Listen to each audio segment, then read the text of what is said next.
지난 코로나 팬데믹을 혹독히 치르면서 그나마 제게 위안과 쉼을 주고 새롭게 저를 일으킬 수 있는 계기가 되었다면 기독교 경건서적을 읽는 시간이었습니다. 그 중에 특별히 18세기 미국 대각성 운동의 주역인 조나단 에드워드의 신학을 계승했던 목회자로 유명한 존 파이퍼 목사님이 쓰셨던 책 코로나 바이러스와 그리스도라는 책입니다. 이 책은 미국 사회가 직면한 코로나 사태의 깊은 절망 속에서도 이 바이러스조차 하나님이 다스리고 계시며 우리 인간의 삶과 죽음까지도 하나님의 주권적 섭리 없이는 그 어느 것 하나도 우리를 움직일 수 없음을 선포했습니다. 그뿐 아니라 이 코로나 팬데믹은 갑자기 우리에게 다가올 마지막 날을 대비하라는 하나님의 신호일 수 있다는 것을 기록했습니다. 결론적으로 이 책에서 보면 저자가 예수 그리스도의 무한한 가치에 비추어 지금 너무도 초라한 삶을 살고 있는 현대 그리스도인들이 이제라도 이 삶을 이 세상에서 좀 더 용감하고 풍성한 삶을 살 것을 재정비할 것을 경고했습니다. 너무 지당한 말씀이었습니다. 저는 그런 면에서 지금 우리에게 있어서 회복해야 될 가장 시급한 그리스도인의 책임 있는 삶의 자세가 있다면 그것은 파수꾼의 사명이자 삶이라고 생각합니다. 어제 제가 오후에 지나면서 더욱더 생각한 것이 이겁니다. 지금 서울 광화문과 을지로에서 지금 있었던 동성애 또 참으로 추구자들의 그런 집회들 15만 명이 모였죠. 그 옆에서 보수단체의 기독교가 모여서 기도하면서 절규했던 모습들을 여러분 TV를 통해 보셨죠. 우리 합신교단도 그 중심에 서서 지금 기도하고 투쟁하고 있습니다. 너무 괴로운 어제 오후였습니다. 저는 그런 면에서 우리가 파수꾼의 사명과 삶이 무엇인가를 다시 한번 살아내야 된다고 생각합니다. 파수꾼이 무언가요? 파수꾼이란 성곽 위나 높은 망루에서 백성을 지키는 보초 역할입니다. 적의 침입을 알리거나 깨우쳐 대비하게 하는 역할이죠. 따라서 이 파수꾼에게는 그 시대의 중요한 책임감이 동반됩니다. 좋은 예가 에스겔입니다. 에스겔 3장 16, 17절에 보니까 하나님이 에스겔을 불러서 이렇게 말씀하십니다. 인자야, 내가 너를 이스라엘 족속의 파수꾼으로 세웠노니 너는 내 입의 말을 듣고 나를 대신해서 그들을 깨우쳐 돌아오게 하라. 그 다음 절은 생략했지만 내 말을 듣고 깨우쳐 돌아오면 너는 훌륭한 파수꾼이 된 거고 네가 말하지 않으면 너의 책임이 그 피가 너에게 돌아갈 것이다 라고 파수꾼의 엄중한 시대적 사명을 경고하셨습니다. 그런 측면에서 코로나라는 독한 예방주사를 맞고 생존한 한국교회나 우리 석강교회가 이젠 그 이전에 개교회만의 부흥 전략이나 절기 행사 위주에서 벗어나 이젠 이 시대의 파수꾼으로서의 그 존재의 의미를 깨닫고 그 삶을 살아내야 하는 것입니다. 그런 의미에서 오늘 우리가 읽었던 곧 이스라엘 백성들이 성전에 올라가면서 불렀던 시편 130편은 더욱 우리에게 이 파수꾼에 대한 삶을 강하게 도전하고 있습니다. 특히 이 시편은 종교개혁자 요한 웨슬레가 1738년 5월 24일 세인트 폴 교회 예배에 참석했을 때 성가대가 불렀던 내가 깊은 곳에서라는 본문 시편 130편 찬양곡을 듣고 회심했던 찬양이고요. 그 사명을 깨닫고 자기가 해야 될 일을 크게 깨닫고 다시 돌이켰던 곡으로 유명합니다. 이제 우리가 오늘 시편 130편을 통해서 깨닫고 다시 마음속에 새길 차례라고 생각합니다. 그렇다면 우리가 삶의 깊은 곳에 서 있는 파수꾼으로서 어떤 삶이 요구되나요? 그 첫 번째는 부르짖는 삶입니다. 파수꾼 하면 잘 부르짖어야 됩니다. 부르짖지 않으면 하나님 듣지 않습니다. 부르짖지 않으면 파수꾼으로서는 그는 낙제점입니다. 오늘 1절 봅시다. 여호와여 내가 깊은 곳에서 주께 부르짖었나이다. 시편 기자는 자신이 현재 깊은 곳에 처해 있음을 절규합니다. 이것은 종종 시편 기자들이 좀채 소망이 보이지 않는 깊은 현실과 고통을 호소할 때 사용하는 시피입니다. 그런데 막상 시인이 그 절망의 깊은 곳에서 부르짖는 신세가 되었다는 겁니다. 우리 또한 연약한 존재이기에 마찬가지입니다. 때때로 정신적인, 육체적인, 심적인 고통으로 인해 깊은 곳에 처해 막막함을 호소할 때가 있습니다. 지난주에도 같은 노예의 젊은 모 목사님이 계십니다. 저보다는 한참 차이가 나는 젊은 목사님인데 갑자기 주일날 신정지가 와서 응급실에 실려갖고 심폐소생술을 하고 있다는 긴급 기도 제목이 왔습니다. 응급조치에서 스텐트를 하나 받고 또 이번 주 2개를 바꿔서 겨우 소생해서 그저께 퇴원하셨다는데요. 이 목사님, 그 긴급한 소식을 들을 때 서기 목사님이 부르짖었습니다. 우리에게 호소했습니다. 그 고통에서 같이 이겨나게 해달라고, 생명을 건져달라고 호소하는 기도를 드렸습니다. 근데 우리는 잘 알고 있습니다. 이런 부르짖음에는 일단 희망이 있다는 겁니다. 그제서야 창조주 하나님을 다시 바라고 찾는 것이며 비로소 우리가 주님의 은혜를 구하는 순간이기 때문입니다. 한 예로 아버지의 간섭과 주권을 거부하고 떠났던 탕자는 돈을 다 탕진하고 돼지가 먹는 쥐염 열매로 허기를 채우는 인생의 깊은 곳에서 비로소 이렇게 부르짖습니다. 누가복음 15장을 보겠습니다.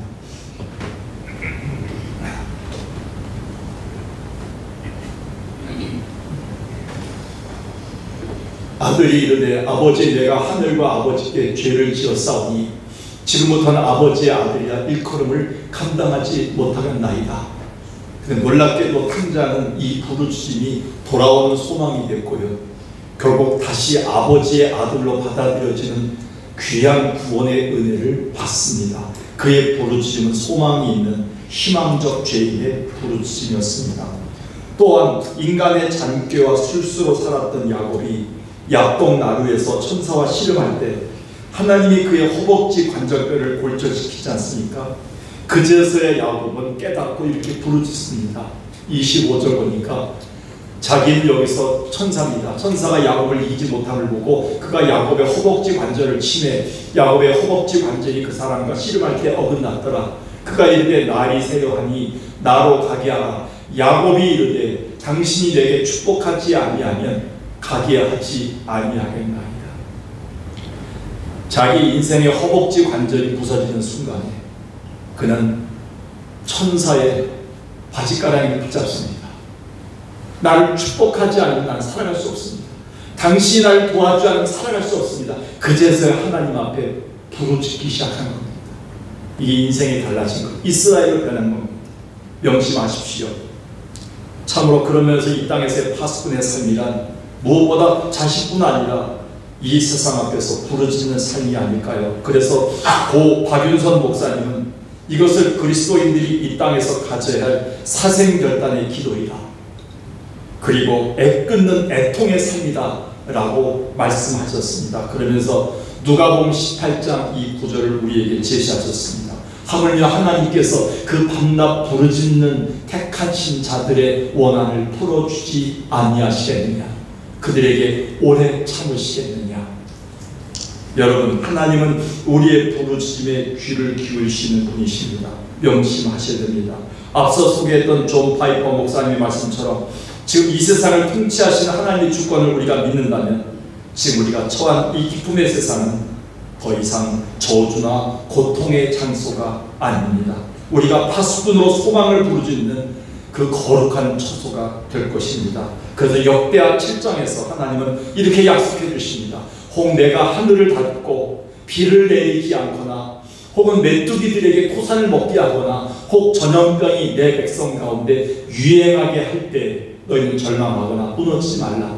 14절 내 이름으로 일컫는 내 백성이 그들의 악한 길에서 떠나 스스로 낮추고 기도하며 내 얼굴을 찾으며 부르짖을 때 내가 하늘에서 듣고 그들의 죄를 사하고 그들의 땅을 고칠지라.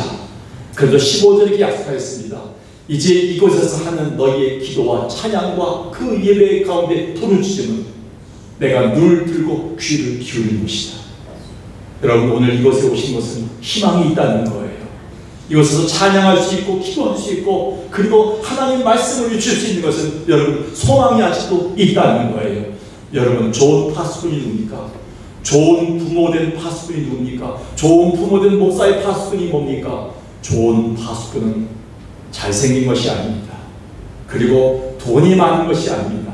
훌륭한 권세를 가진 것이 아니라 좋은 파수꾼은 잘 부르짖는 자를 얘기하고 있습니다. 아무쪼록 지금 우리 가정과 교회와 이 민족을 위해 부르짖는 자로 부른 파수꾼입니다. 오늘 우리의 삶의 깊은 곳에 서 있는 파수꾼으로서 부르짖는 자 되기를 주의 이름으로 간절히 축원합니다. 두 번째는요, 소망과 확신을 주는 삶을 말합니다. 만약 우리가 하나님 앞에 나아갈 때 하나님이 우리의 세세한 죄의 목록에 따라 심판하고 벌하신다면 누가 하나님 앞에 감히 설 수가 있을까요? 아마 우리는 예배당에 못 나올 겁니다. 옛날에 제가 큰 교회에서 그렇게 할 때 교회 기둥이 많고 1, 2층으로 예배를 보는데 너무 멀어서 잘 안 보여요. 근데 그 집사님이 올라와야 되는데 안 나온 거예요. 선교를 나가야 되는데. 근데 그 집사님이 그 전날 약주를 거하게 드신 것 같아요. 그러니까 저쪽에 누가 얘기해 주더라고요. 저 기둥 뒤에 모자 쓰고 계신 분이 계시다고. 그런데 그분이 감히 나올 때 힘들었다는 거예요. 그날도 의료 선교를 나가야 되는데 자기가 그 전날 약주 먹고 무슨 짓을 했는지 모르지만 굉장히 미안하다는 겁니다. 하나님을 나가면서 죄송해서 그게 모자 쓰고 뒤에 기둥에 숨어서 예배 드렸다는 거예요. 제가 그렇게 하지 마십시오라고 얘기했습니다. 우리 인간 속에는요, 하나님으로부터 죄로 단절된 마음이 있습니다. 그리고 절망들이 숨어 있습니다. 내가 어떻게 감히 하나님께 서겠는가. 그래서 이사야는 이렇게 얘기했습니다. 우리에게 여호와의 손이 짧아 구원하지 못함도 아니요 귀가 둔하여 듣지 못하심도 아니다. 오직 너의 죄악이 너희와 너희 하나님 사이에 갈라놓았고 너희 죄가 그의 얼굴을 가리어서 너희에게서 듣지 않으시게 함이로다. 여러분, 이게 얼마나 우리 가운데 절망입니까? 그런데 오늘 시편기에서도 마찬가지였습니다. 거룩한 성전에 올라갈 때 이런 망설임을 보였습니다. 3절에 보니까 여호와여 주께서 죄악을 지켜보실진데 누가 주의 앞에 서겠습니까? 그러니까 내가 주 앞에 나갈 자격이 없다는 거예요. 근데 여기서 무너졌나요? 무너졌으면 파수꾼의 소망이 없겠지요. 그런데 이내 시편 기자는 하나님을 향해 나갑니다. 분명히 어떤 확신을 가지고 있었습니다. 그는 자신의 죄를 심판하기보다 오히려 그 죄가를 모두 잊으시고 용서하셨다는 확신이 있었습니다. 이것이 바로 비록 삶의 깊은 곳에 서 있을지라도 우리가 가져야 할 용서와 구원에 대한 소망의 확신이다. 이런 사람을 희망적 죄인이라고 합니다. 그래서 시편은 이렇게 우리에게 확신을 주고 있습니다. 4절입니다. 그러나 용서하심이, 사유하심은 하나님이 용서를 얘기합니다. 사유하심이 주님께 있으면 주를 경외케 하십니다. 오늘도 그럼에도 불구하고, 연약함에도 불구하고 주 앞에 나와 머리를 조이는 여러분들에게 하나님의 보혈의 강이 흘러서 은혜가 용서로 바뀔 줄로 믿습니다. 이게 하나님의 은혜로 이 시편 기자는 주 앞에 나왔다는 거예요. 그래서 무엇보다도 파수꾼의 삶이란 이 절망의 세상에 소망과 확신을 주는 자라고 할 수 있겠습니다. 이것 때문에 주님이 우리를 일찍 그 절망의 깊은 곳에서 구원하셨고 은혜를 주셨습니다. 따라서 파수꾼은 그 캄캄한 밤에도 소망의 새벽이 오고 있음과 구원의 아침이 가까이 오고 있음을 확신하면서 망루에 서서 사람들에게 나팔을 불고 외쳐야 됩니다. 소망이 오고 있습니다. 구원이 오고 있습니다. 우리 가정이 이게 다가 아닙니다. 우리 교회가 이게 다가 아닙니다. 우리 자식들이 이게 다가 아닙니다. 하나님이 지금 구원의 새벽을 준비하고 계십니다. 이걸 외치는 것이 파수꾼의 사명이라는 거예요. 그래서 파수꾼의 입에는 확신과 구원의 소망이 있어야 돼요. 그런데 우리 주변을 보면 낙심이나 한숨으로 하루를 시작하는 자들이 너무나 많습니다. 그것도 하나님의 주권을 믿는 그리스도인들조차도 그들의 가족이나 교회 공동체 안에서 회의적이거나 부정적인 말로 하루를 시작하는 분들이 너무 많습니다. 이게 바로 현대인들의 위기이며 어쩌면 파수꾼의 사명을 가진 현대 교회의 위기일 수가 있습니다. 찰스 스윈돌 목사님이 쓰신 어느 날 삶이 내게 불친절할 때라는 책이 있습니다. 이 목사님은 거의 90세가 된 나이에 이 책을 썼는데 우리에게 삶의 지혜를 줍니다. 즉 누구나 살면서 직장이나 재정 문제로 고통당할 수가 있으며 갑작스럽게 질병이나 장애가 생길 수도 있고 믿었던 누군가에게 배신을 당하는 듯 예상하지 못한 순간을 맞이하는 곧 삶이 우리를 불편하게, 삶이 우리를 불친절하게 대하는 순간을 맞이할 때가 있다는 겁니다. 이때 당신은 어떻게 반응하겠는가를 묻고 있습니다. 우리가 사는 인생은 우리가 살아봤지만 그리 친절한 세상은 아닙니다. 어제까지 친절했던 사람도 오늘 불친절하고요. 어제까지 날 신뢰했던 사람도 우리를 불신할 수 있는 세상이고요. 어제까지 믿었던 대통령도 우리가 믿지 못할 수가 있고요. 어제까지 편하게 지냈던 이 땅이 더 이상 우리의 편한 땅이 아닐 수가 있습니다. 우리는 이 땅을 살면서 점점 더 불편한 세상, 불친절한 세상을 살고 있습니다. 그러나 우리는 이것으로 끝날까요? 여러분 어떻게 대할까요? 우리가 하나님 앞에 이 찰스 스윈돌 목사님이 얘기합니다. 만약 그 순간에 우리가 말씀 안에 있지 않으면 문제의 돌파구를 엉뚱한 데서 찾게 될 것이다. 그렇게 경고합니다. 그럼에도 우리가 연약한 나를 지금도 끝까지 품고 계시는 하나님의 존재를 믿고 그 사랑을 확신하고 있다면 그 삶이 다시 내게 친절함으로 다가오게 될 것이다. 이렇게 소망을 주고 있습니다. 여러분에게 불편을 주었던 삶이 여러분에게 하나님에 대한 확신과 오늘 주신 말씀에 대한 약속을 믿고 있다면 다시 친절함으로 다가올 줄로 믿습니다. 내가 연약할수록 더 귀히 여기사 높은 보좌 위에서 낮은 나를 모시네 날 사랑하신 하나님 끝까지 붙잡고 계십니다. 품고 계십니다. 날 사랑하신 확신해주고 계십니다. 사랑과 확신을 주고 가세요. 다시 한번 보겠습니다. 내가 연약할수록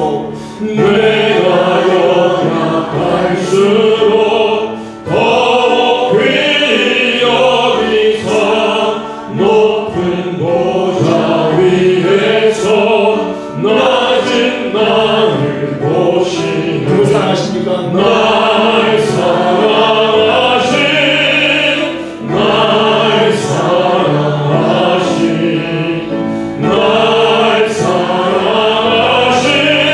성령의 수련대 오늘 삶의 깊은 곳에 서 있는 파수꾼으로서 소망과 확신을 주는 여러분 되기를 주의 이름으로 축원합니다. 마지막 세 번째입니다. 파수꾼이 뭘까요? 파수꾼은 어떤 삶을 살아야 되나요? 하나님이 파수꾼의 삶에 우리에게서 요구하시는 삶은 무엇인가요? 그 마지막 세 번째는 궁극적인 구원을 기다리는 삶입니다. 5절 6절 보겠습니다. 나 곧 내 영혼이 여호와를 기다리며 나는 주의 말씀을 바라는도다. 파수꾼이 아침을 기다림보다 내 영혼이 주를 더 기다리나니 참으로 파수꾼이 아침을 기다림보다 더하도다. 이 짧은 5, 6절 속에 기다린다는 말이 계속 반복되어 나옵니다. 이것은 시편 기자가 자기가 처한 깊은 곳에서 더욱 희망의 아침이 오기를 간절히 바라기 때문입니다. 특히 5절에서 보니까 우리에게 구원과 생명의 아침을 선사하실 하나님을 기다리는 이유가 나오는데 그것은 하나님이 나에게 펼쳐주실 생명과 회복에 대한 말씀을 기다린다고 고백합니다. 그렇습니다. 신앙은 한마디로 바라봄과 기다림의 과정입니다.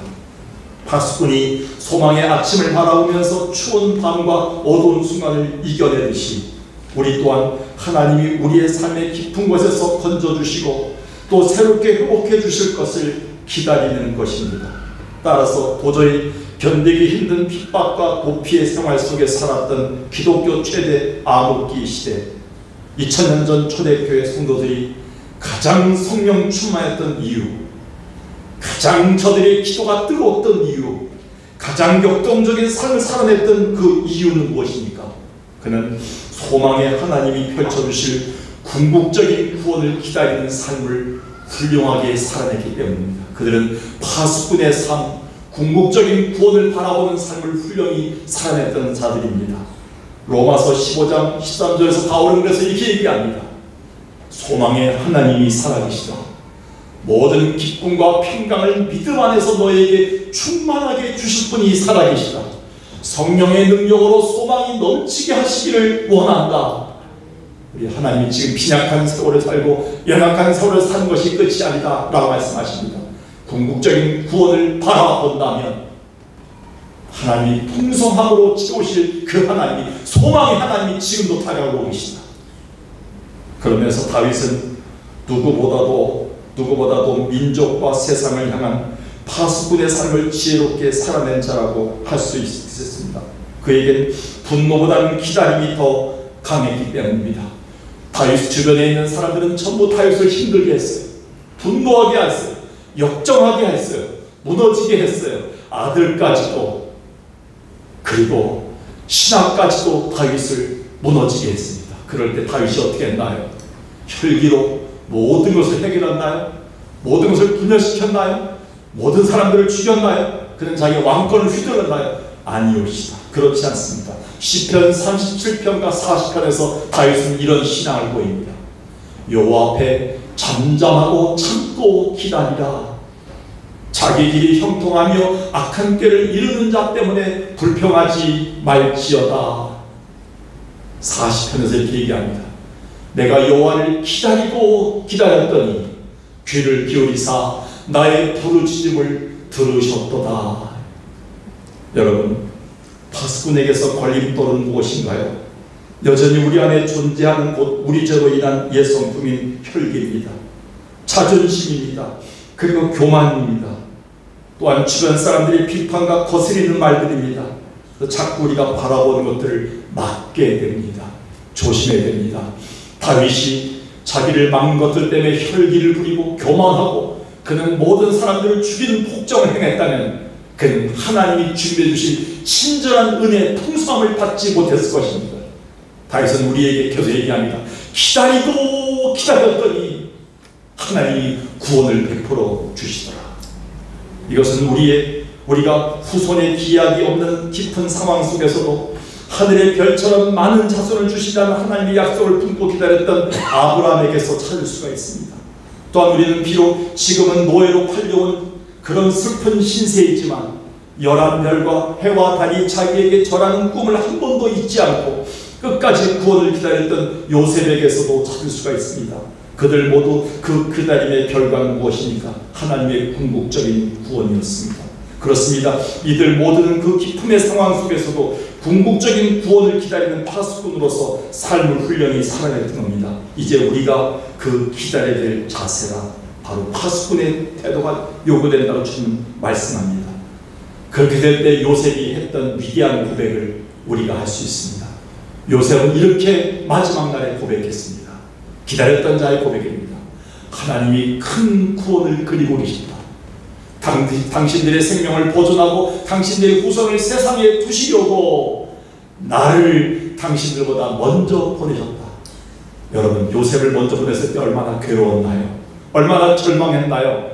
얼마나 무너졌나요? 노예 시대가 돼서 그는 인생이 완전히 송두리째 깎여버렸어요. 그런데 8절을 봅시다. 그런즉 나를 이리로 보내시는 당신들이 아니요 하나님이시라. 하나님이 나를 바로에게 아버지로 삼으시고 그 온 집의 주로 삼으시며 애굽 온 땅의 통차로 삼으셨나이다.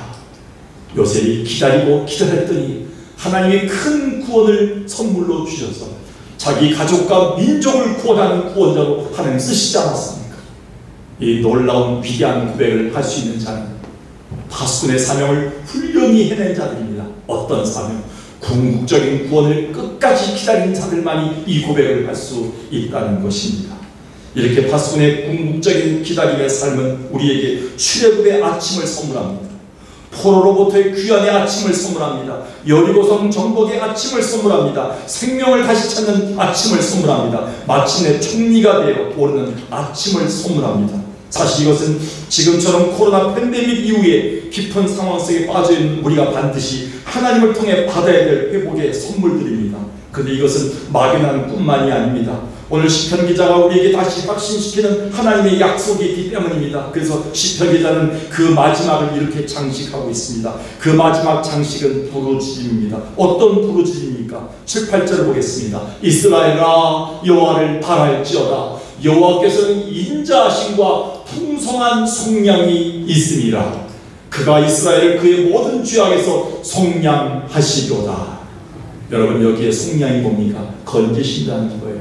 다 회복하신다는 거예요. 주님의 인자하심으로 품으실 것이라는 거예요. 오늘 우리가 해야 될 것은 궁극적인 구원을 주실 하나님을 바라보는 것이 파수꾼의 사명이다 라고 말하고 있는 것입니다.